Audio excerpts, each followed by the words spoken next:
আমার আমার ট্রেনটা ছিল এরকম একটা দরজা, তার বাইরে দিয়ে এক লোহার দরজা, এরকম কাঠ দিয়ে দেখার কোনো সুযোগ ছিল না আমার। এইরকম একটা দরজা ছিল, তার বাইরে দিয়ে লোহার দরজা ছিল, ওটা বন্ধ করা থাকতো। আমি নক করলে তারপরে আসতো।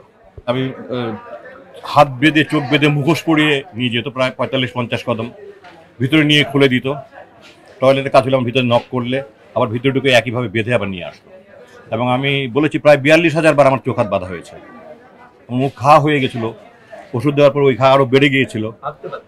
জি, আমার এই যে এখান দিয়ে দেখেন চোখ কুচকে গেছে আমার সব ওষুধ এই ওই ওই ঘায়ের কারণে। এগুলি কষ্ট বলে শেষ করা যাবে না।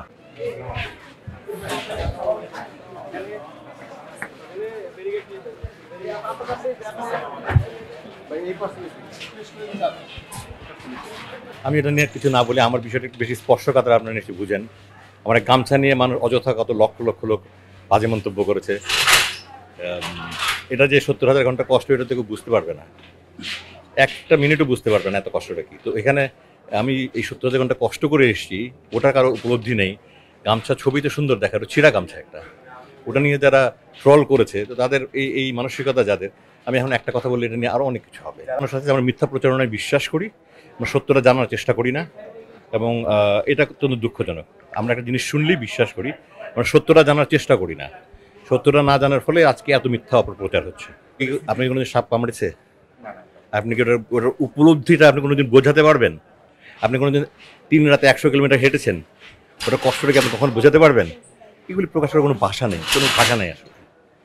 আমার 7 তারিখ ইনশাল্লাহ আমার বই প্রকাশ হবে, আমার মুক্তির দিবস ওটা, এই ঢাকা বিশ্ববিদ্যালয়ের প্রফেসর মুজাফফর রিয়ামে। ওটাতে আমি কিছু কিছু দেওয়ার চেষ্টা করেছি। আমি একা ছিলাম না, হাজারো মানুষ ছিল। ওই দিন আপনার ব্যারিস্টার আরমান আসবে 7 তারিখ অনুষ্ঠানে, অ্যাম্বাসেডর ক্যাপ্টেন অবসর মারুফ আসবে, হুমাম কাদের চৌধুরী আসবে, মাইকেল চাকমা, কর্নেল হাসিনুর রহমান খান আসবেন। আপনি ওনাদেরকে জিজ্ঞাসা করেন, কারণ ওনাদের ব্যাপারটা আমার একটু ভিন্ন আঙ্গিকে দেখতে হবে। আমার বাবার পরিচয়ের কারণে আমার সব কিছুই মানুষ অযথা সমালোচনা করে একটা গোষ্ঠী, তো এই জন্য আমি মানুষকে সুযোগ দিতে চাই না। ওনাদের কাছে জিজ্ঞাসা করেন, আপনার চিত্র অলরেডি তো আপনারা জানেন কিছু, এগুলো না হলে ওনারা বানালেন কীভাবে? আমার এই বন্দি অবস্থায় যে 5 জন ডিজি ছিল ডিজিএফআইয়ের, তার 3 জন আমার ছাত্র ছিল। সেই কারণে তারা আমার প্রতি শ্রদ্ধা দেখিয়েছে, আমাকে এত খারাপ অবস্থায় রাখেনি। আমাকে আলহামদুলিল্লাহ আমাকে শারীরিকভাবে নির্যাতন করেনি, বাকি সবাইকে না শারীরিক নির্যাতন করেছে। তো সেই দিক দিয়ে আমাকে তারা এরকম এত ছোট রুমে রাখেনি, একটু বড় রুম দিয়েছে, আমাকে শারীরিক নির্যাতন করেনি। কিন্তু আমি তাদের জন্য সমবেতি। আমি আশেপাশে রুম থেকে যখন চিৎকার চেঁচামেচি কান্না শুনতাম, যখন নির্যাতন করা হতো মাঝে মাঝে চিৎকার চেঁচামেচি শুনতাম, মানুষ প্রলাপ করছে, বিলাপ করছে, গুঙ্গাচ্ছে, কাঁদছে, এগুলো আওয়াজ পেতাম, আমার তখন মন খুব জ্বালা করতো। এবং আমি বই লিখেছি, আমি তাহাজ্জুদে আল্লাহর জন্য, আল্লাহ তাদের জন্য দোয়া করতাম, আল্লাহ তুমি মজলুমদেরকে সাহায্য করো। এই ছাত্র শিবির তো আসলে যুগ যুগ থেকেই এই ভারত এবং ভারতদের গোলামদের মিথ্যা প্রচারণার শিকার। ছাত্র শিবিরের যত প্রচার আছে তার শতকরা 99.99% মিথ্যা। ব্রিটিশ আমলে কলকাতার বেকার হোস্টেলে আলমারির তালা ভেঙে মাছের মাথা খেয়েছে চুরি করে, স্পিকার পিটিয়ে হত্যা করেছে। এই শহীদ আব্দুল মালেক, যে এই ময়দানে তারা কথা হচ্ছে, আমার তখন 10 বছর বয়স, স্পষ্ট মনে আছে, শহীদ আব্দুল মালেক পিটিয়ে হত্যা করেছে। এগুলো তাদের উত্তরসূরি।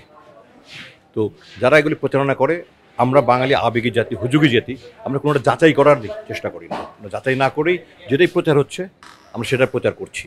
অথচ হাদিসে স্পষ্ট আছে যে মিথ্যা কথা বলার জন্য এতটুকুই যথেষ্ট, তুমি একটা কিছু শুনলে যাচাই না করে প্রচার করো। আমরা মিথ্যা কথা বলে যাচ্ছি তার মানে। তো আমরা এইভাবে মিথ্যার, আসলে গোয়েবলসের নাম আপনারা নিশ্চয়ই শুনেছেন, আজকে অ্যাটর্নি জেনারেল তার নাম বলেছে। গোয়েবলস হিটলারের ছিল, এবং তার থিওরি ছিল যে একটা মিথ্যা 100 বার বললে সত্য হয়ে যায়। আমি আপনাকে একটা উদাহরণ দিই। আমার প্রতিবেশী একজন একদম অন্ধ আওয়ামী ভক্ত, এবং তার মেয়ে ওই তথাকথিত কী হয়েছে সাবেক গণজাগরণ মঞ্চ নাকি, ওখানে ফাঁসি যায় কপালে ব্যানার লাগিয়ে আসতো। আমি তাকে একদিন জিজ্ঞাসা করেছিলাম, আচ্ছা আপনি বলেন যে শাহবাগের চত্বরে আপনার মেয়ে রাত 2টার সময় কোথাও আসতে গিয়ে একা গাড়ি চালিয়ে আসতে গিয়ে আটকা পড়েছে। এখন চারদিকে 4 রাস্তা দেখলো, একদিকে ছাত্রলীগ, একজন ছাত্র ইউনিয়ন, একজন ছাত্রমূর্তি, একজন ছাত্র শিবির।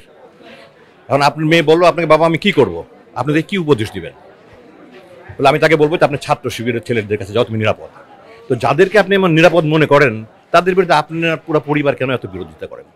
তো এগুলি সমস্ত আমরা আবেগে জাতি, এবং এই এদের তথাকথিত জনক যিনি, ওনার একটা যোগ্যতা ছিল, উনি কথার মালা ঝুলিয়ে উনি মানুষের আবেগে জাতিকে খুব আবেগপ্রবণ করে ফেলতে পারতেন।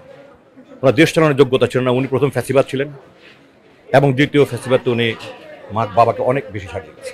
এটা এই দেশের মানুষ দেখেছে, আমার মুখের কথা না, আপনারা দেখেছেন। এবং এই জাতি এর মধ্যে থেকে মুক্তি পেয়েছে। আমি এই জুলাই শহীদদের সেলুট জানাই এবং আমি বলি যে আমার জীবনের সবচেয়ে বড় কষ্টের মধ্যে একটা কষ্ট হলো যে আমি এই বিপ্লবের অংশীদার হতে পারলাম না। কিন্তু আমি আমার পরিবার, দেশবাড়ি ছাড়া আজীবন তাদের প্রতি কৃতজ্ঞ থাকা উচিত।